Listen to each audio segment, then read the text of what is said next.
c'est vraiment l'utilisation qui va guider le choix d'une paire de jumelles. Le diamètre, par exemple, le poids. Bonjour, c'est Régis Moscardini du blog auxonature.com et je suis très heureux de vous retrouver pour ce 46e épisode du podcast Interview de photographe nature, la seule et unique émission sur le web qui vous aide à mieux photographier en compagnie des meilleurs photographes de nature francophones. Ce 46e épisode est particulier car je reçois deux invités. Il s'agit de deux des plus grands spécialistes dans le monde de l'optique et des instruments d'observation en général. Vous écouterez donc les excellents conseils de Guillaume Blanchard et de Jean-Luc Dauvergne. Le premier, Guillaume, est ingénieur en optique, ses références professionnelles sont impressionnantes, il a, par exemple, travaillé dans le plus grand observatoire du monde, et surtout, pour le plus grand plaisir des passionnés d'optique et de l'observation, il est le co-auteur de plusieurs livres de référence dans ce domaine, comme par exemple Observer avec lunettes et un télescope paru aux éditions Delachaux et Niesley en 2009. Le second, Jean-Luc Dauvergne, est lui journaliste scientifique au célèbre magazine Ciel et Espace. Son expertise dans le domaine des tests optiques est reconnue. Ses publications d'articles sont toujours très suivies par les fans d'astronomie, et tous les passionnés d'astro ont forcément entendu parler de lui un jour ou l'autre. Il est l'auteur, entre autres, de Photographier le ciel, aux éditions Delachaux et Niesley, sorti en 2009. Donc, tous les deux ont écrit un livre qui manquait cruellement dans l'univers de l'observation. Il s'agit de Observer avec des jumelles aux éditions Belin. Retrouvons donc Jean-Luc et Guillaume dans cette interview au cours de laquelle vous allez apprendre comment bien choisir votre paire de jumelles. C'est parti! Bonjour Guillaume, bonjour Jean-Luc. Bonjour. Bonjour. Comment allez-vous? Très bien. Ça va, merci. Donc là, je vais interviewer deux personnes en même temps, donc toi Jean-Luc et toi Guillaume. Ça va se passer à 3 voix, donc ça promet d'être très vivant, et voilà, donc ça va être top. Vous êtes l'auteur l'un et l'autre d'un guide édité chez Belin qui s'appelle Observer avec des jumelles. On va donc évidemment longuement en parler dans l'heure qui vient, mais avant ça, j'aimerais qu'on parle de vous, de votre parcours, de vos études. Qui veut commencer, Guillaume? Oui, je peux commencer. Donc moi, je suis de formation opticien, ingénieur. Donc j'ai passé plus de 20 ans à travailler dans le milieu principalement de la fabrication optique et principalement de l'astronomie, puisque c'est une passion pour moi, et puis aussi une passion pour la nature et la photographie. Voilà. D'accord. Photographie animalière. J'ai un peu travaillé sur le puma en Patagonie. Alors actuellement, je travaille dans une entreprise en région parisienne. Jean-Luc. Et donc moi, je suis journaliste au magazine Ciel et Espace, qui est un magazine d'astronomie le plus important en langue française. Et donc je m'occupe de tout ce qui est lié à l'observation du ciel, donc les tests de matériel, les éphémérides. Je fais plein d'autres choses. Je fais aussi des reportages un peu partout dans le monde. On est amené à être assez polyvalent. Et donc les tests de matériel que j'ai l'habitude de faire, c'est sur les télescopes. Ils sont assez pointus et exigeants, dans la mesure où en astronomie, on veut vraiment aller au bout du matériel. Et donc, voilà, cette expérience, elle a permis d'être mis à profit pour tester des jumelles. Et dans ces tests, historiquement, depuis le début, avec Guillaume, ça fait longtemps qu'on se connaît. Et tous les protocoles de tests que j'ai mis en place à Ciel et Espace, en fait, c'est avec l'aval de Guillaume, avec la caution de Guillaume en tant qu'ingénieur optique, puisque dès qu'on rentre dans ces domaines-là, on a vite fait de dire une bêtise et tout. Donc, voilà, on est très complémentaires là-dessus. D'accord. À mon avis, tout le monde connaît le magazine Ciel et Espace, même ceux qui sont pas forcément passionnés d'astronomie. C'est comme un magazine qui est connu, qu'on voit très souvent dans les librairies. Donc voilà, je pense que tout le monde le connaît. Donc le moins que l'on puisse dire, c'est que le lecteur et les auditeurs qui nous écoutent maintenant sont vraiment entre de bonnes mains avec toi, Guillaume, le scientifique, et toi, Jean-Luc, le journaliste, quoi. C'est vraiment très complémentaire. Alors, vous avez écrit déjà deux livres ensemble. C'est le troisième. Le premier, c'était Observer avec une lunette et un télescope chez Delachaux et Niesley. Un autre livre chez le même éditeur qui s'appelle Guide d'astronomie.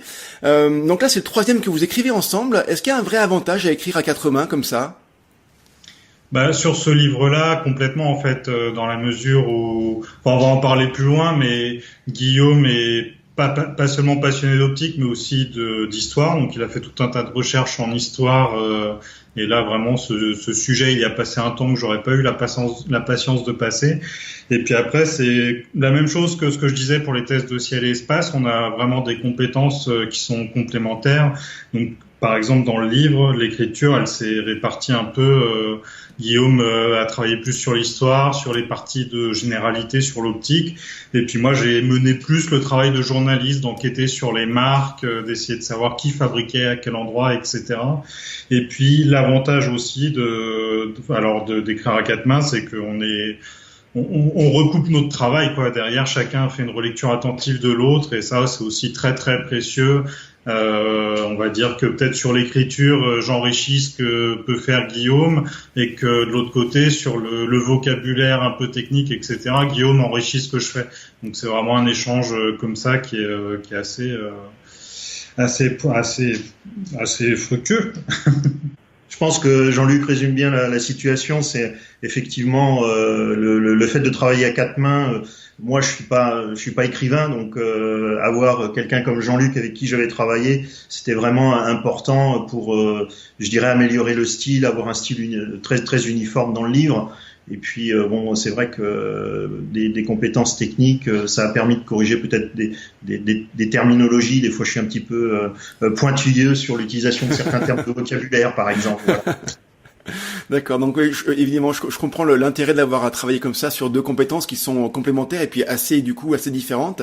Ça donne que des engueulades, des fois, parce que Guillaume, il dit qu'il est pointilleux, mais des fois, il veut mettre des termes tellement techniques et là, on n'est pas d'accord, quoi. Non, c'est très sain, j'imagine, comme genre de travail que vous faites là à deux. Qu'est-ce qui vous a poussé à vouloir écrire ce guide sur les jumelles? C'était quoi? C'était le constat d'un manque en librairie, ou simplement une envie de partager votre savoir au plus grand nombre? Peut-être un peu de tout ça. Voilà. Qu'est-ce qui vous a poussé à faire ce travail-là sur ce livre? Alors l'idée en fait à l'origine est venue de la première expérience qu'on a eue avec Jean-Luc sur le guide le guide d'achat qu'on a fait sur les instruments astronomiques. Et puis moi j'avais fait un constat qu'il manquait quelque chose sur les jumelles. Le sujet avait été assez peu traité. Et puis j'avais dit à Jean-Luc qu'il faudrait peut-être qu'on écrive quelque chose. Et puis moi, petit à petit, je me suis mis à travailler, comme disait Jean-Luc, sur la partie historique, puisque j'avais vu qu'il y avait vraiment un manque. Et puis on avait fait le constat avec Jean-Luc que la majorité des tests qu'on trouvait sur les revues étaient un petit peu simplistes, un petit peu trop liés aux personnes qui faisaient les tests. On avait l'impression que les gens pouvaient être influencés par les marques, etc.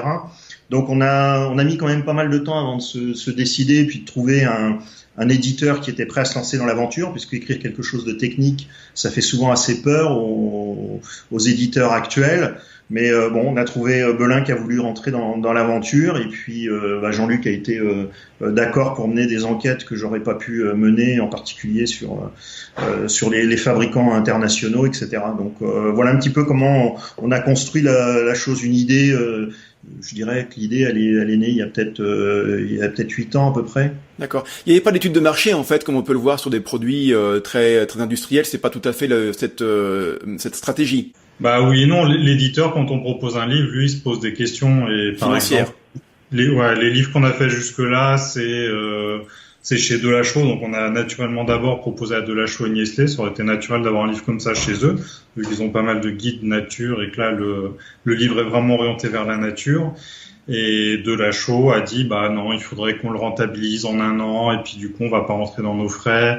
Il s'était mis en tête que les jumelles c'était quelque chose qui bougeait très vite, que les modèles étaient sans cesse renouvelés et que du coup il fallait le rentabiliser très très vite. Donc après c'est toujours pareil, le monde de l'édition, on entend toujours des histoires comme ça où les éditeurs disent non, au bout d'un moment il y en a un qui dit oui, et puis là c'est lui qui prend le risque. On le prend ensemble le risque. Nous on a consacré une quantité de travail phénoménale pendant à peu près 1 an, en y laissant tous nos week-ends quasiment et plus encore. Donc nous on prend le risque aussi que tout ce travail rencontre pas le succès à l'arrivée, quoi. Bien sûr, ouais. Alors j'ai bien évidemment reçu un exemplaire du guide, Alors je l'ai entre les mains là. La première chose qui me frappe, que je remarque, c'est son format. Il est assez petit, ça fait un peu guide de poche presque. Bon, j'ai mesuré 12 x 20 cm, ça fait guide de terrain. Est-ce que c'est voulu ce format-là pour le mettre, je sais pas, facilement dans un sac à dos par exemple?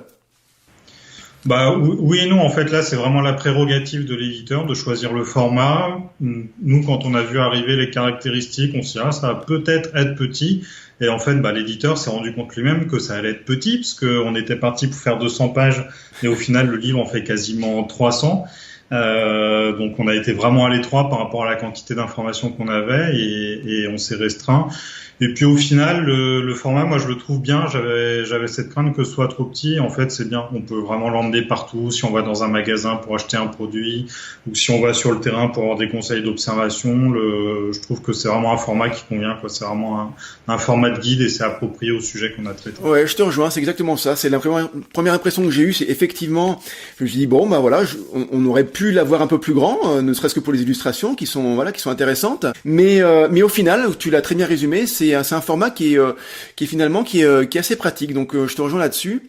Alors, par rapport au titre, ne le prenez pas mal les garçons, mais je trouve le titre presque réducteur en fait. Donc c'est finalement un compliment. Donc vous l'avez appelé Observer avec des jumelles. Et je dis ça parce qu'avec 288 pages, 8 grandes parties, donc je vais quand même les citer ces grandes parties parce que c'est important que les auditeurs les entendent et les connaissent. Donc l'histoire des jumelles, on va y revenir, le côté historique. Quelques bases d'optique, partie 3, un peu de mécanique, partie 4, quelle paire de jumelles et pour quel usage, partie 5, le guide d'achat donc, partie 6, bien utiliser et entretenir les jumelles, partie 7, sortez des sentiers battus, et enfin une partie 8 avec un glossaire. Donc finalement, moi je l'aurais quasiment appelé le guide ultime des jumelles, le guide complet. D'où est venu ce titre-là en fait? Comment vous l'avez choisi pour le livre? Allez Jean-Luc, je te laisse répondre. Ouais, en fait c'est exactement comme le format. Le titre c'est la prérogative de l'éditeur. Ah d'accord. Encore une fois on est totalement libre, mais vraiment totalement libre. On met ce qu'on veut dedans. Après on interagit avec l'éditeur sur les corrections, mais l'éditeur a pas modifié le contenu du livre. Par contre, quand on fait un livre, la prérogative de l'éditeur c'est la couverture, le format et le titre. Là, pour le coup, on a un avis consultatif, mais c'est pas nous qui décidons. D'accord. Et donc, on était parti, on a fait un livre qui s'appelait Observer avec une lunette ou un télescope. Et du coup, nous, on avait mis comme titre de travail Observer avec des jumelles, enfin même Observer la nature avec des jumelles. On a fait retirer le mot nature, parce qu'en fait, on parle pas non plus que de nature, même si c'est essentiellement de la nature. Mais voilà, en fait, on a fait ajouter des sous-titres sous le titre. Pour compléter. Et puis la couverture est assez explicite, je pense. Au final, ça montre bien qu'on s'adresse aussi bien aux photographes qu'aux ornithos, qu'aux gens qui vont en mer, même aux chasseurs. Il y a une partie sur la chasse, non pas qu'on soit chasseur ou amateur de chasse, mais la chasse représente largement plus de la moitié du marché des jumelles, donc c'est difficile de faire l'impasse. Donc voilà, fallait trouver un titre qui corresponde à tout ça et c'était pas si simple. Donc on a pas mal discuté avec l'éditeur et sur ce point-là, c'est lui qui a eu le dernier mot. Non, mais c'est anecdotique, vraiment c'est pas le principal sujet. Après, j'espère que le titre ne trompe pas sur le. Non, le mot jumelle est déjà plus gros que le reste. La police du mot jumelle est assez grosse, donc du coup évidemment ça saute aux yeux et voilà, c'est l'essentiel. Suite aux discussions, c'est ça quoi. L'éditeur a joué sur la taille des typos, sur le titre et du coup on espère que le titre est explicite. Ouais, il est suffisamment, ouais. Alors, on va pas évidemment entrer dans le détail de chacune des 8 parties. Ce serait certainement très passionnant, mais franchement certainement trop long. Juste avant d'entrer dans le vif du sujet sur les jumelles, je voudrais m'attarder sur l'historique. Voilà, je trouve, on va en parler dans l'interview, mais je trouve d'avoir fait une partie vraiment aussi dense sur l'historique. C'est une très bonne idée. Au départ, très sincèrement, moi quand j'ai commencé à feuilleter, je suis allé voir les tests, je suis allé voir comment les tests sont menés, quelle jumelle vous avez choisi, voilà, celle que vous avez testée. Et puis j'ai quand même forcément lu la partie historique et j'ai adoré quoi. Franchement, j'ai adoré. Et vous avez démoli une de mes certitudes. Donc ce n'est pas Galilée qui a inventé les lunettes. C'est ce que vous dites dans le livre. Oui, tout à fait. En fait, beaucoup de gens pensent que Galilée a inventé des lunettes puisqu'on parle de lunettes de Galilée. Bon, Galilée a amélioré les instruments d'optique après leur invention par les Hollandais, enfin par un Hollandais en 1609. Et ce qui est assez surprenant, c'est qu'on parle, dans le milieu de l'astronomie, l'histoire des télescopes, des lunettes a été faite, traitée en long, en large, en travers. En revanche, l'histoire des jumelles a absolument pas été traitée. C'est très très difficile et il a fallu faire un gros travail de ce point de vue-là. Et ce qui est très surprenant, c'est que les jumelles ont été inventées au même moment que les lunettes. Et avant que Galilée soit au courant que la lunette astronomique, que la lunette qu'il avait utilisée pour l'astronomie arrive à sa connaissance. Donc ça, c'est quelque chose effectivement d'assez novateur. Et on fête plus de 400 ans d'existence de ce qui est l'ancêtre des jumelles. qu'on appelait les binocles à l'époque. Les binocles, exactement. Ouais. Le terme jumelle est arrivé, d'après votre bouquin, encore une fois, vraiment, c'est une vraie mine d'informations, est arrivé en 1810, je crois, Littré le mentionne. Combien, vas-y? 1825. C'est 1825, ouais, c'est ça. Donc Littré, je crois, le mentionne dans son fameux dictionnaire. Entre 1609, date de la première lunette binoculaire, et 2016, année de la sortie des Noctivites de Leica. J'aurais pu prendre une autre marque en 2016, mais là c'était vraiment pour le côté symbolique de la chose. Il y a 407 années de progrès techniques franchement incroyables. Quelle est pour vous la principale avancée, le principal progrès à retenir qui a eu pendant ces 407 années-là? Qu'est-ce qui a fait basculer les choses pour vous?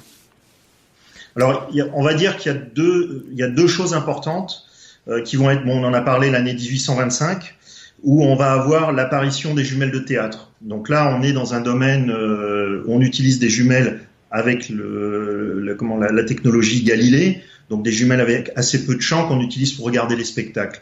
Et puis, la grande révolution, c'est la fin du 19e, avec l'apparition des prismes redresseurs qui occupent la majorité des jumelles qu'on trouve actuellement sur le marché. Enfin, 98% des jumelles qu'on va trouver en vente vont avoir des systèmes de redressement à prisme, qui va vraiment être une révolution, puisque ça va permettre d'augmenter le champ d'observation, de ne plus avoir cet effet tunnel ou cette limitation en termes de grossissement, de pouvoir monter à des grossissements plus importants, jusqu'à des x16, x20 sur des jumelles de grand diamètre.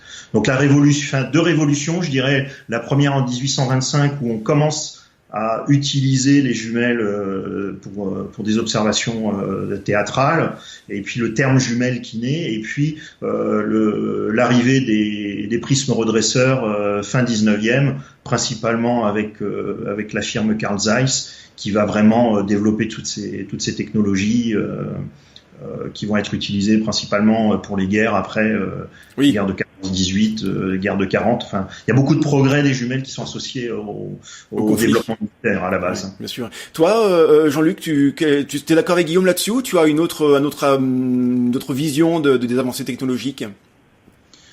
Non, c'est essentiellement ça. Après, il faut voir, une fois qu'on a dit ça, il faut pas non plus oublier que les jumelles sont en progrès constant. Et notamment, ce qui participe au progrès qu'on voit ces dernières années, c'est les traitements optiques. Ça, c'est quelque chose sur lequel il y a toujours du progrès. Aujourd'hui, sur les jumelles, il y a des traitements hydrophobes qui sont anti-salissure et qui repoussent l'eau sur les objectifs pour que ça résiste mieux sous la pluie, que ça se salisse moins. Et ça, par exemple, ce type de traitement, c'est une introduction qui est très récente, et c'est un type de traitement sur les verres qui vient s'ajouter à un certain nombre de traitements anti-reflets, de correction de l'effet de phase, etc. Tout un tas de traitements qui sont hyper techniques, en fait. On parle des fois de dépôts de plusieurs dizaines de couches de matériaux sur les verres pour optimiser leur performance. Mais là, du coup, c'est pas vraiment une révolution à un moment donné, c'est un progrès qui est constant, vu qu'il y a toujours des choses qui sont introduites sur des années récentes. C'est ça. Et les traitements optiques, les traitements optiques, c'est apparu juste avant la Seconde Guerre mondiale, et puis depuis cette période-là, en 70 ans, il y a des progrès énormes qui ont été faits sur ces technologies-là. Ouais, mais c'est vrai que tout au long des 40 pages de cette partie-là, sur la partie historique, on sent bien dans le cheminement que c'est un progrès constant, c'est régulièrement des nouvelles innovations qui sont faites. Mais voilà, je voulais avoir votre avis sur des choses qui ont vraiment marqué, qui ont été des tournants dans les avancées. Petite question comme ça de curieux que je suis. Quelle est la plus ancienne paire de jumelles que vous ayez eu chacun entre les mains? Alors, pour ma part, ça va être facile. J'ai eu beaucoup de paires de jumelles anciennes, puisque j'ai eu l'occasion de travailler avec des musées, en particulier le musée de l'optique qui se trouve à Jena en Allemagne. Mais la plus vieille paire de jumelles que j'ai eue entre les mains est une paire de jumelles qui a appartenu à Louis XIV, qui est datée de 1676. Ça veut dire que tu as tenu une paire de jumelles que, a priori, Louis XIV aurait tenue. Il l'a tenue. Il l'a tenue. Ah ouais. Oui, elle est au musée du CNAM à Paris. Elle est exposée. Et en fait, le musée du CNAM dispose de 3 paires de jumelles de l'époque de Louis XIV. Bon, j'ai eu l'occasion de les expertiser les 3. Voilà. Mais j'ai aussi eu l'occasion d'expertiser des jumelles italiennes de 1720, etc. Ça, c'est formidable. C'est comme ça Je sais pas, quand moi je vois, j'adore l'histoire, et quand je suis allé il y a pas très longtemps à la grotte de Lascaux, la fosse, hein, le facsimilé, il y a quand même une vraie émotion qui nous prend. On s'imagine, voilà, voir ces gens-là, voilà, faire ces dessins, ces fresques. J'imagine qu'on a le même sentiment quand on prend des jumelles comme ça entre les mains. On fait un bond en arrière dans l'histoire, quoi. Ça va être un vrai sentiment assez impressionnant, je pense. Tout à fait, il y a beaucoup d'émotions.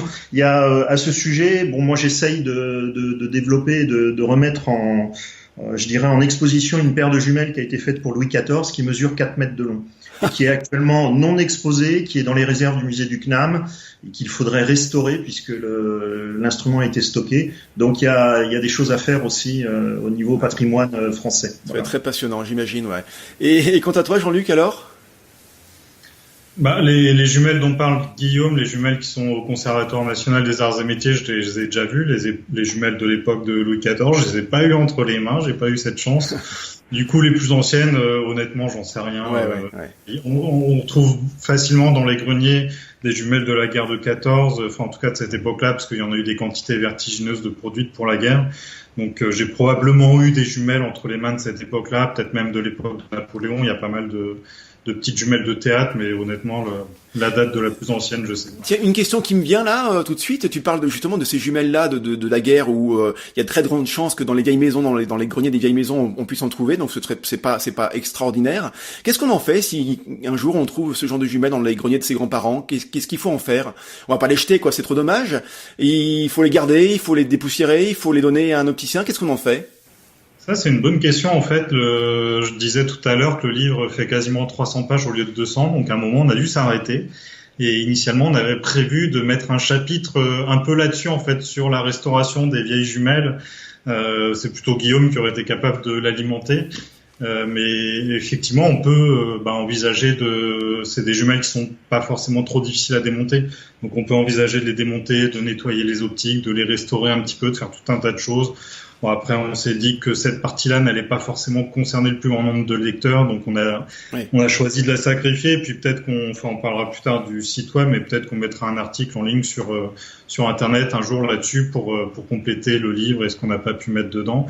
Mais en tout cas, parfois dans ces vieux instruments, il faut avoir en tête quand même qu'il y a il n'y a pas de traitement optique qui s'abîme, parce que tout simplement, il n'y a pas de traitement optique avant le XXe siècle, il n'y a pas de traitement optique du tout.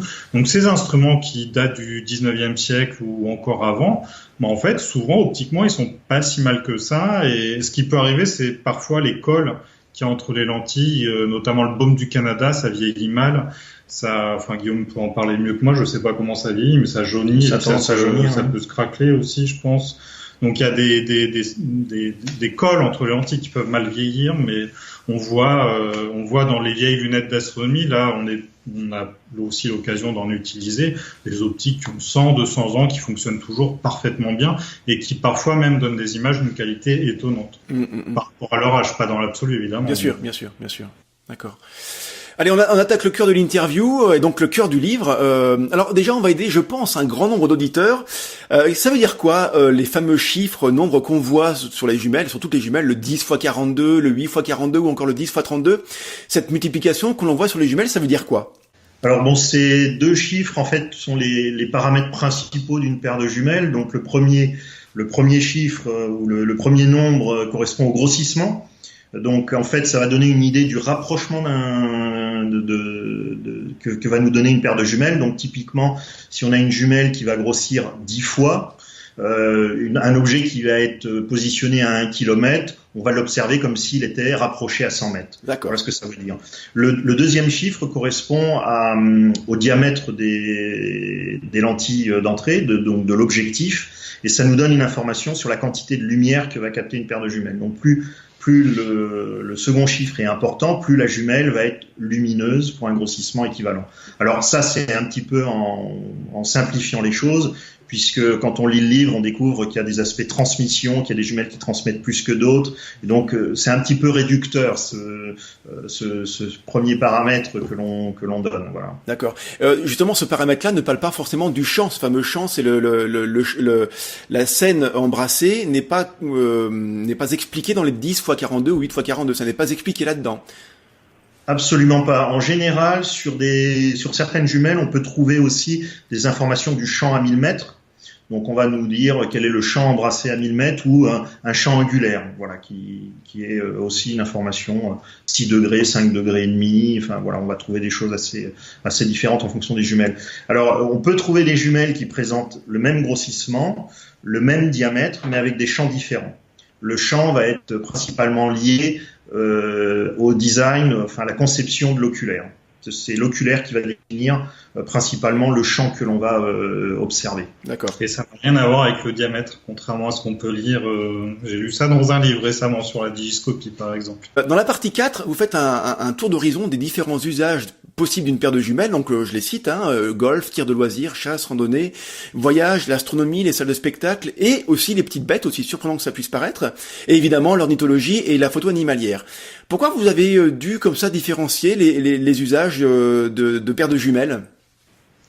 C'est intéressant, en fait, on se rend compte que dans les jumelles, les fabricants font parfois cette distinction, plus ou moins artificiellement, mais en général avec raison.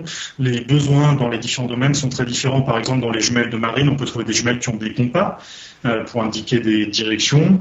Dans les jumelles de chasse, certaines ont un télémètre pour indiquer la distance, ce qui paraît complètement étranger pour les gens qui se contentent d'observer les oiseaux ou de faire de la photo. Et puis, selon le domaine d'utilisation, on va vouloir avoir beaucoup de luminosité ou pas forcément. Donc, dans certains domaines, on va chercher à avoir du diamètre sur la paire de jumelles pour avoir de la lumière. Et dans d'autres domaines, ça va être secondaire.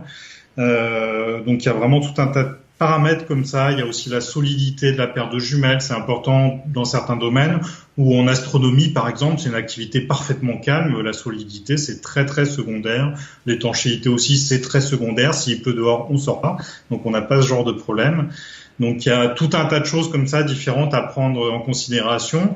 En disant ça, ça ne veut pas dire qu'un modèle donné va être réservé à un usage exclusif, mais en tout cas, il y a certains domaines dans lesquels certaines paires de jumelles vont être exclues. Dans le cas de l'astronomie, par exemple, typiquement, c'est évident qu'on va chercher à avoir de la lumière, donc ça exclut toute une famille de paires de jumelles.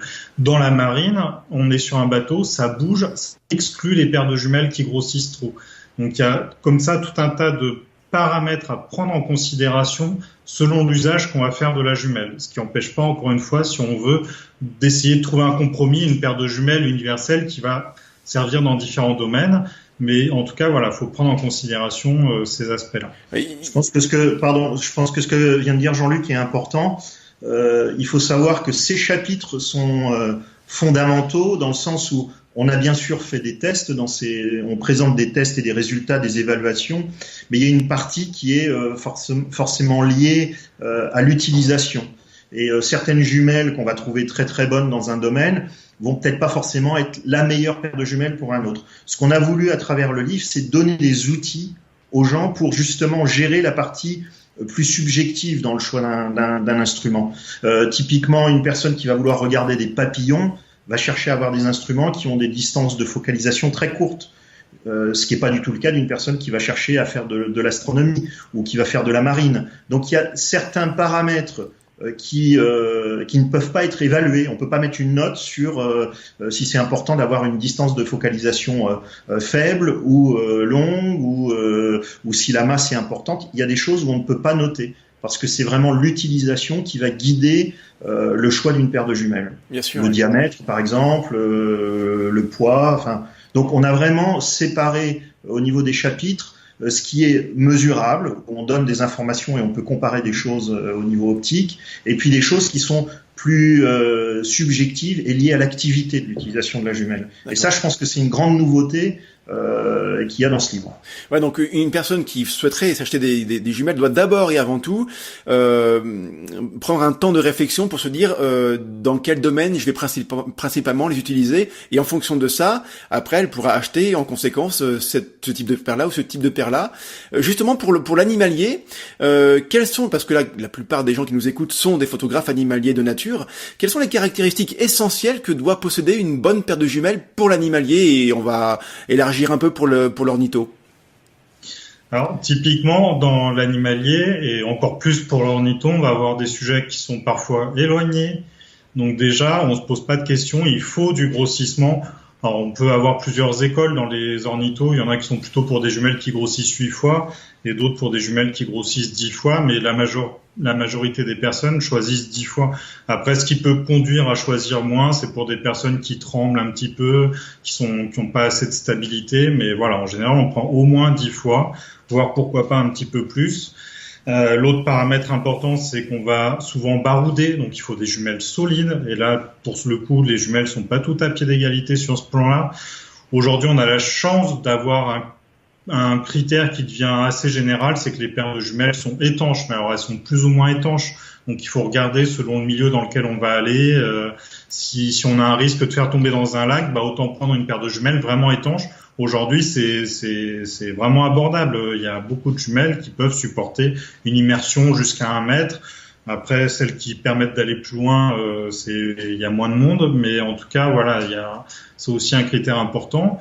Et puis l'autre critère encore à prendre en considération, c'est le diamètre pour avoir de la luminosité.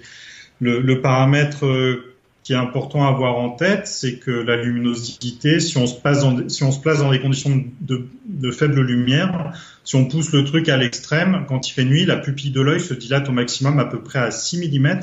Et donc, il faut idéalement que le faisceau à la sortie de la paire de jumelles fasse cette taille-là, la taille de la pupille de l'œil.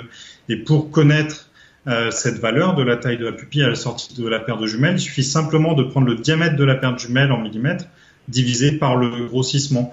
Donc des 7 x 50 par exemple ont une pupille de 7 mm qui correspond assez bien pour un usage dans des conditions de basse lumière. Une astuce super importante, ouais, d'accord.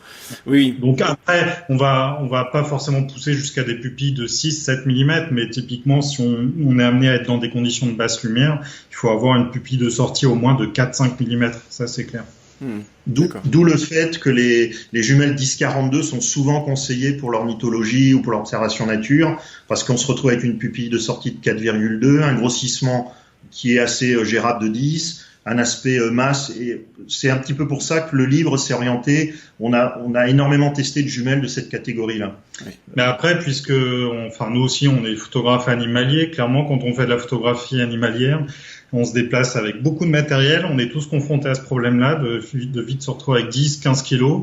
Et là, du coup, le poids de la paire de jumelles, ça devient aussi un critère.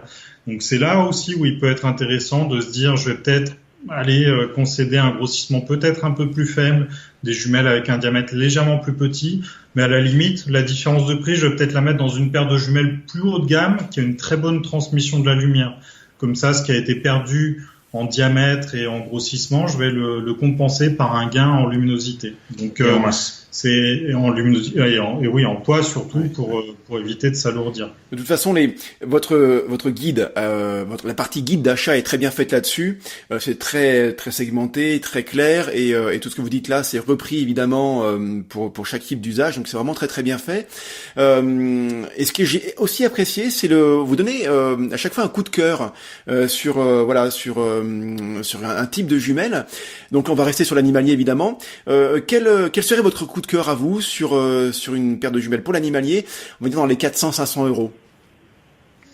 Alors dans cette gamme de prix là, en fait, aujourd'hui il y a beaucoup de jumelles il y a beaucoup de moyens de gamme, voire légèrement, on commence quasiment à rentrer dans le haut de gamme, qui sont dans ces gammes de prix. Donc il y a un choix assez important.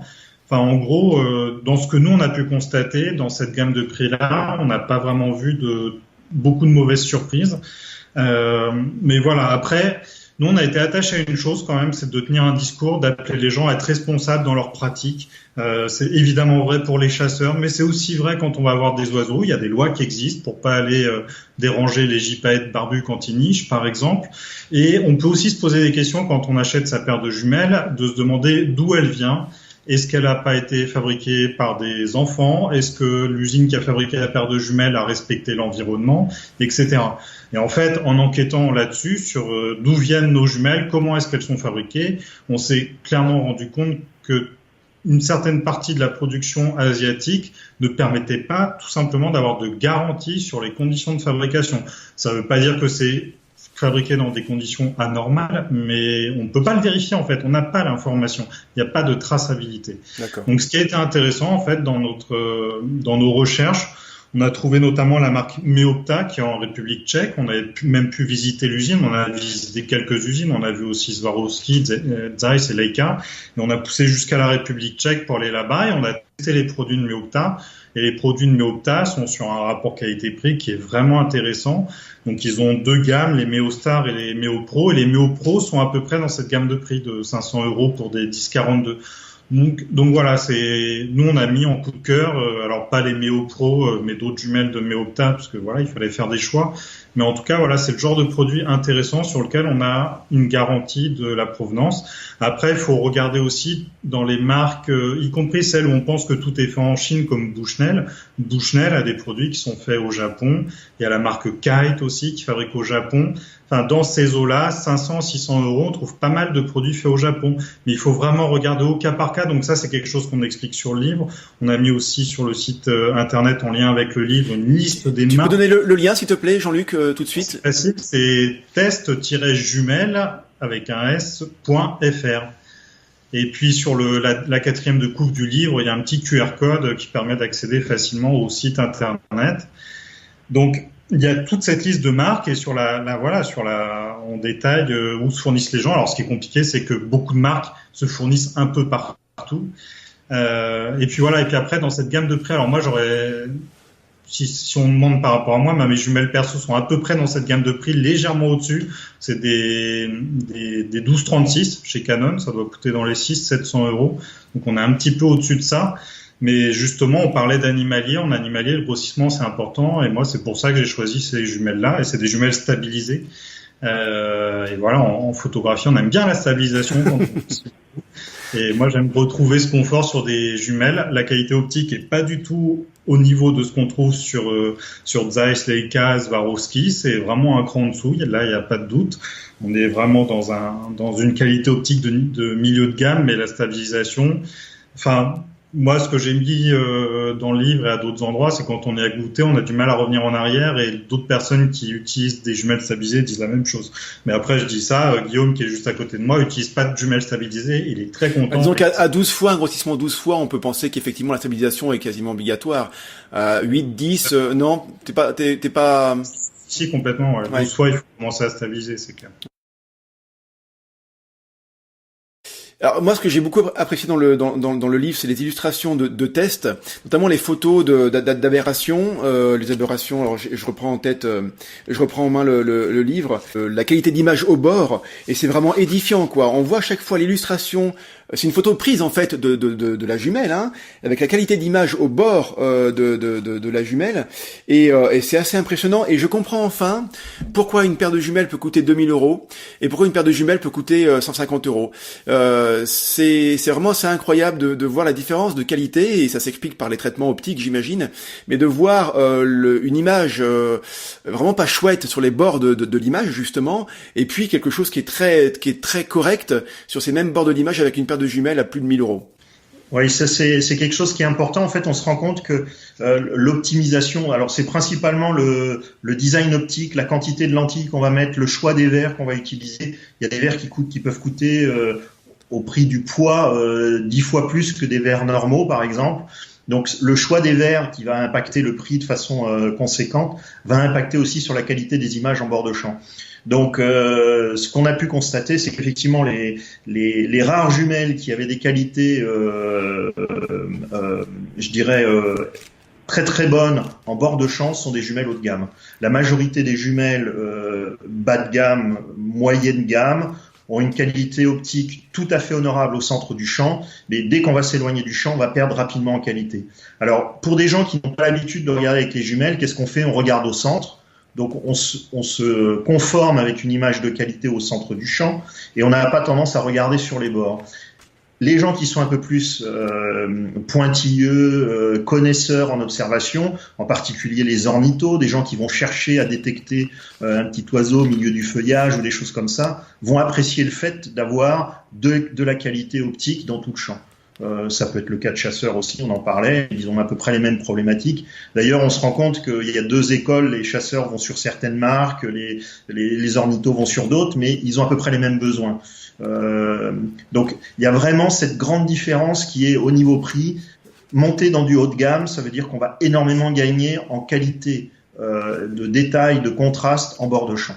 Et ça, c'est vraiment ce que on a constaté au niveau de tous les tests qu'on a menés. Bien sûr. Ouais. Et après, en faisant le livre, en fait, c'était vraiment l'une des questions à la fois qu'on se posait et à laquelle on avait vraiment envie de répondre, c'est justement celle que tu viens de poser. Est-ce qu'on arrive à justifier que des jumelles se vendent 1 500 €, voire plus de 2 000 €? Et voilà, quand on fait des tests poussés, sérieux, on se rend compte que la différence, clairement, elle est là aussi bien sur la transmission de lumière que la qualité d'image en bord de champ. Et c'est aussi pour ça qu'on a été visiter des usines haut de gamme. C'est pour discuter avec les gens, voir comment ils travaillaient. Et clairement, quand on visite ces endroits, on comprend la quantité de travail. Quand on voit sur c'est les jumelles qu'on a en prêt, là, en ce moment, les Victory de Zeiss qui atteignent des taux de transmission très très élevés, de l'ordre de, ça doit être 92 ou 93%. Pour arriver à ce niveau-là, il y a 72 couches qui sont déposées sur l'une des faces du prisme. Alors, je te coupe la parole, mais j'allais vraiment la question de béotien de base, mais plus on met de couches, plus ça fait des freins à la transmission, non? C'est pas comme ça qu'il faut voir les choses? Alors là, non, c'est des couches sur l'une des faces externes du prisme, donc c'est des couches qui qui favorisent la réflexion totale. D'accord. Sur une des faces du prisme. D'accord. Alors, juste pour répondre un petit peu, sur la partie transmission, il faut aussi augmenter le nombre de couches. Puisqu'en fait, les matériaux qui sont disponibles pour les dépôts de couches minces sont assez limités. Et donc, théoriquement, on pourrait faire des choses absolument fabuleuses si on avait des matériaux dont on pouvait choisir les qualités optiques, les indices, les paramètres. On n'a malheureusement pas ce choix. On est obligé de prendre parmi les matériaux qu'on est capable de déposer en couches minces. Et du fait de ce choix, on est obligé de donner des empilements de couches assez complexes. Par exemple, en couche anti-reflet, on peut monter à des empilements de 11 couches. Voilà, pour des choses de très haute gamme. Le bas de gamme, on va se situer avec une couche déposée. Ouais, voilà. Ça explique la différence. Il y a la différence de prix, elle est évidemment dans les matériaux qu'on achète, parce que ça coûte cher tous ces matériaux-là, mais aussi dans la recherche et développement qui est en amont sur les marques. Hein. Ouais, totalement. En fait, aujourd'hui, on voit que clairement Leica, Zeiss et Swarovski en particulier se tire la bourre, on peut dire. Il y a un ingénieur de chez Swarovski qui a été récupéré par Zeiss et c'est ça qui a permis à Zeiss de faire les Victory SF. Leica était un peu à la traîne et a fini par sortir les Noctivid qui ont d'autres qualités. Si on prend point par point, elles n'ont pas exactement les mêmes qualités. Mais voilà, il y a vraiment une concurrence pour apporter des produits dans ce marché haut de gamme qui est vraiment très très exigeant et c'est clair que ça leur demande des efforts de recherche qui sont conséquents. Et puis à ce jeu-là, en fait, les marques ont chacune leur qualité, leur faiblesse. Par exemple, pour les jumelles à télémètre, Leica a un petit peu d'avance. Pour la transmission de Zeiss a un peu d'avance. Pour la planéité du champ, Swarovski a de l'avance. Enfin bref, là, chaque marque a des diffusions. Leica va avoir un peu d'avance sur les. Aussi, par rapport à Swarovski. Enfin bref, ça devient assez subtil à ce niveau-là, mais chacun a essayé de pousser ses pions dans un sens, sur un point, etc. Et du coup, ça rend le choix entre ces produits assez difficile. En fait, ça va dépendre de ce que chacun attend en partie, vu que c'est des produits qui sont dans les mêmes ordres de prix. Mais voilà, en tout cas, et là, c'est vraiment intéressant aussi de faire des tests, parce que on a lu plusieurs fois des tests, soit qui mettaient quasiment à pied d'égalité certains produits à moins de 1 000 € avec ces produits à plus de 2 000 €. Là, nous, ce qu'on a pu montrer dans nos tests montre qu'il y a vraiment des différences significatives, même s'il y a des très belles choses déjà à moins de 1 000 €. Et puis on voit que ces produits derrière, il y a plus de travail, etc., quoi. Donc tout ça est cohérent. Et puis il y a cette fabrication aussi. Les produits haut de gamme que l'on a pu voir sont réellement fabriqués. L'entièreté des composants sont fabriqués en Europe avec des coûts de production qui sont supérieurs aussi. Avec des produits, par exemple, il faut imaginer que la fabrication des verres actuellement, il y a certains verres dits haute transmission qui ne sont accessibles qu'en Europe. C'est-à-dire que pour fabriquer les lentilles qui vont composer des jumelles très haut de gamme, les gens sont obligés de fabriquer en France parce que ces verres ne sont pas disponibles en Chine, par exemple. Donc il y a certaines contraintes. Donc il y a une justification vraiment sur le prix qui est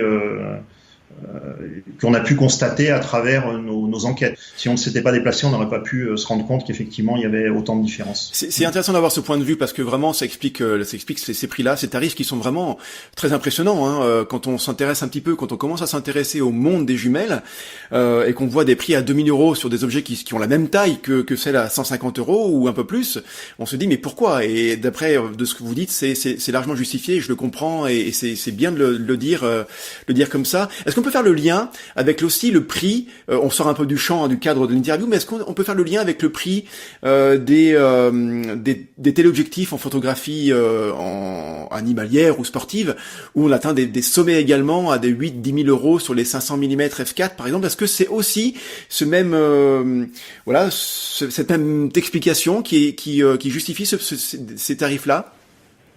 Ouais, le parallèle est assez bon parce que typiquement dans la photo, on sait qu'aujourd'hui il y a des objectifs de 500, 600 mm autour de 1000 € qui sont valables, qui permettent déjà de faire des choses. Et on sait très bien que les gros blancs ou certains autres gros chez Nikon, ou gros noirs sont bien meilleurs malgré tout. Et c'est vraiment c'est le même ordre de différence. Et effectivement, en fait, on voit aussi, comme dans les objectifs photo, des fractures un peu dans les prix. C'est vrai que dans le marché en public, les jumelles sont majoritairement en dessous de 1000 €. Il y a même beaucoup de produits en dessous de 500 €. Et puis, il y a presque un vide, en fait. Entre 1000 et 2000 €, il y a moins de produits. Il y en a, mais il y en a moins. Je pense qu'il y a effectivement la même chose. Par exemple, pour être photographe, je sais que l'utilisation de magnésium pour alléger des grandes lentilles est quelque chose. L'utilisation de moteurs ultrasoniques silencieux. Enfin, il y a beaucoup de petits détails qui ont un coût en fait. En finale, j'ai eu l'occasion de travailler avec. Moi, je suis équipé avec une marque, une des grandes marques, on va dire. Et puis voilà. Et puis être avec des photographes à côté qui avaient des équipements un peu moins connus, et on se rend compte que la vitesse d'autofocus elle est là, en basse lumière on va pouvoir sortir la photo alors que vont avoir leur moteur qui va s'emballer ou des choses comme ça. Donc le prix s'explique par quelque chose. Il y a une technologie derrière. C'est comme si on fait du vélo. C'est pareil. On peut très bien faire du vélo avec un vélo qui coûte 100 € ou acheter un vélo qui coûte 10 000 €. Après, ça dépend de son niveau. On adapte le prix de l'équipement en fonction du niveau que l'on a. Moi, j'ai tendance à dire, si on n'est pas capable de détecter un défaut, à la limite, c'est pas grave. Oui, c'est vrai. Si on est capable de voir qu'il y a un problème sur une paire de jumelles, ça veut dire que déjà on est à la limite de ses compétences. Et puis surtout, après, c'est comme sur les optiques photo, faut pas dire aux gens si vous n'avez pas 2000 €, rentrez chez vous, c'est pas la peine d'acheter des jumelles. Évidemment, non. Dans les jumelles, c'est ce que montrent nos tests aussi. On a mis des coups de cœur sur un panel de gamme, de prix, etc. Nous, le message fort qu'on a envie de faire passer, c'est autant que possible, essayer d'éviter d'acheter des choses fabriquées en Chine. Là-dessus, on est assez clair, mais ça, c'est pas incompatible avec des produits fabriqués. On évoquait la Tchéquie, le Japon. Les produits russes sont pas trop présents sur notre marché, mais en Russie, il y a aussi des fabrications dans ces ordres de prix, etc. Donc, il y en a pour tout le monde, et clairement, dans ces ordres de prix, comme dit Guillaume, les différences sont quand même si elles sont bien présentes et tout, elles sont pas flagrantes pour le novice. On a fait l'expérience d'ailleurs il y a quelques mois, quelqu'un qui cherchait une paire de jumelles, on lui en a mis 3-4 entre les mains et la personne ne voyait pas les différences, alors que nous on savait très bien quelles étaient les différences entre ces produits-là. Voilà, après tout dépend des moyens de chacun, c'est surtout ça en fait. Si vous avez 2000 € à mettre dans une paire de jumelles, allez-y, c'est sûr. C'est sûr. Si vous les avez pas, c'est pas grave du tout. Ouais. Il y a vraiment des choses chouettes à 500, 600 €. Et ma paire de jumelles, c'est une Pearl, marque Pearl que j'ai achetée il y a 7 ans je crois maintenant à 500 € et c'est dans cette fameuse gamme des 400-500 €. Il est très belle chose et j'en suis très content évidemment. Alors je pense que vous l'avez très bien dit, on me met entre les mains les dernières Noctivid de Leica, je vois forcément une différence et j'aurais peut-être du mal à revenir en arrière, mais c'est partout dans plein de choses. Je joue un petit peu de guitare et j'en ai une qui vaut 250 €. Je joue avec tous les soirs. Il y a pas très longtemps, on m'a prêté une guitare qui vaut 1500 €. Ça m'a fait tout drôle quoi. Donc voilà, ça s'explique et c'est justifié. Mais il faut faire en fonction de son budget et puis de ses besoins. Ceci dit, le challenge pour les grandes marques est quand même de plus en plus lourd à porter dans la mesure où la qualité de ce qui est de la fabrication dans des niveaux de gamme inférieurs a connu un progrès réel et fort ces 15 dernières années. Et même on peut dire qu'on a été surpris par certains produits qu'on a vus fabriqués en Chine. Certaines usines chinoises certaines usines qui sont en Chine appartiennent à des grosses marques japonaises. Et il y a du savoir-faire, clairement. Donc, c'est pas parce qu'on achète du Made in China que la qualité n'est pas là. Le problème avec le Made in China, c'est plus le respect des normes sociales et environnementales. Comme pas mal d'autres produits d'ailleurs, c'est pas valable que pour les jumelles. Voilà. Voilà. Et en tout cas, sur les jumelles, on a la chance d'avoir le choix, ce qui n'est pas le cas pour plein d'autres produits de consommation, des composants électroniques ou quoi. C'est forcément fait en Chine pour certaines choses, mais les jumelles, c'est pas le cas. Oui. Et bon, faut aussi voir la notion d'amortissement. Un ornitho qui va sortir tous les week-ends observer les oiseaux va se permettre d'investir un budget supérieur à celui qui va faire une sortie ornitho une fois par an à l'occasion parce qu'il a ses vacances et qu'il va sortir en famille. Donc il faut aussi replacer les choses. Le budget est associé aussi avec la passion et comment on peut la vivre. Je pense que c'est important la notion de budget. On n'achète pas une paire de jumelles à 2500 € pour la mettre dans un placard. Ouais. Parce qu'on va l'utiliser de façon régulière, c'est un outil de travail, parce que on la sort, parce qu'on a besoin de robustesse. Une jumelle qui va coûter 500 € va peut-être durer 3 ans en termes d'utilisation sur le terrain de façon intensive. Une paire de jumelles de 2500 va durer 10 ans. Donc plutôt que d'acheter 3 paires ou 4 paires de jumelles à 500 €, vaut mieux prendre une paire de jumelles à 2500 €. Bien sûr. Ouais. Si on s'y retrouve sur du long terme. On le voit d'ailleurs, il y a certains ornithos qui sont encore avec leur Leica d'il y a 30 ans et qui sont super contents de continuer à observer avec leur Leica qu'ils ont acheté quand ils avaient 25 ou 30 ans. Quoi. C'est ça, ouais. C'est un petit peu comme les objectifs, c'est-à-dire que c'est un investissement. C'est pas un objet technologique qui perd de la valeur au bout de la première année. C'est pas du tout dans ce cadre dans ce paradigme-là qu'il faut voir les choses. Donc il faut aussi tenir compte de ça. J'espère que les auditeurs ont vraiment compris qu'on avait affaire avec Jean-Luc Dauvergne et puis Guillaume Blanchard, vraiment à deux experts qui connaissent vraiment le domaine des jumelles.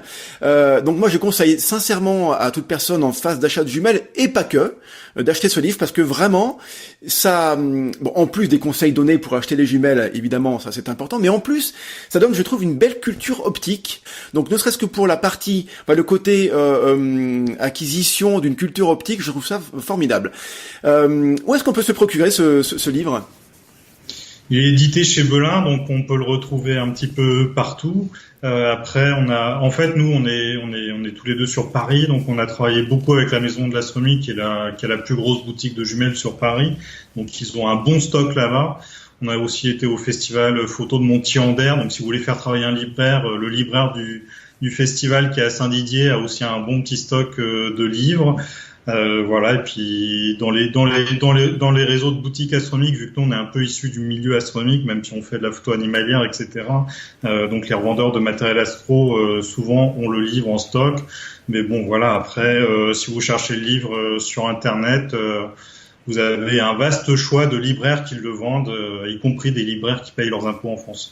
Oui, alors tiens, par ça, je fais une petite parenthèse. Je sais pas si je le mettrai dans l'interview, si je vais le garder, mais j'ai récemment découvert sur une extension sur Google Chrome, sur le navigateur Google Chrome, qui s'appelle Killing Amazon, et le bien nommé. Et en fait, je sais pas si vous la connaissez, mais pour ceux qui achètent pas mal de livres sur Internet, sur Amazon et qui aiment bien pouvoir le recevoir le lendemain, eh bien cette application-là, en fait, est très bien faite parce que sur la partie où on appuie sur cliquer sur mettre panier, eh bien il y a le petit onglet sur lequel est écrit trouver ce livre-là chez un libraire près de chez moi. Enfin c'est écrit en plus petit, c'est plus condensé, mais je vous le fais comme ça.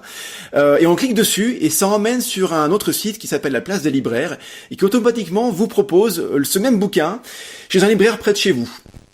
Et ça marche très bien. Ça marche très bien. Ça, j'ai déjà testé, ça marche bien. Ouais.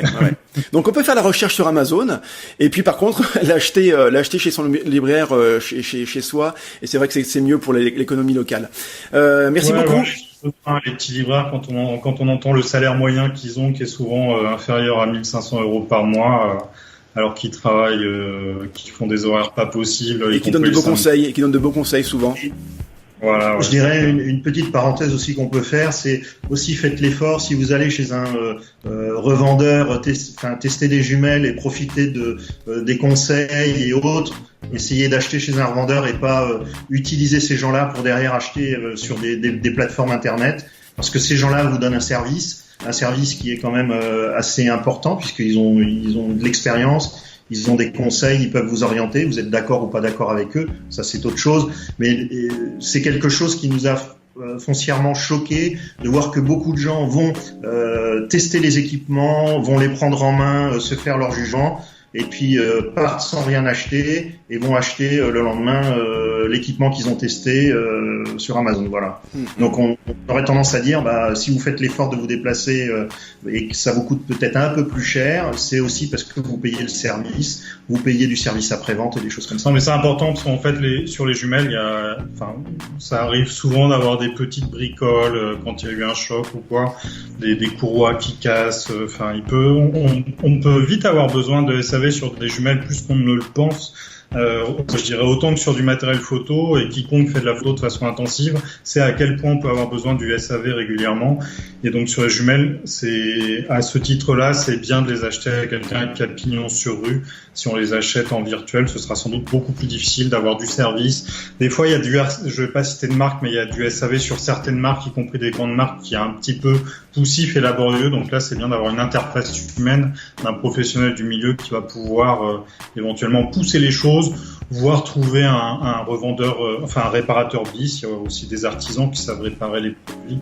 Et ça, voilà, on peut l'avoir qu'en étant dans les réseaux de professionnels. Bon, je suis certain que tous ces bons conseils auront été entendus par les auditeurs et qui seront utilisés à bon escient. Je vous remercie beaucoup, Guillaume, Jean-Luc, pour tous ces très très bons conseils. Et puis je vous dis à très bientôt. Si. À bientôt. À bientôt, au revoir.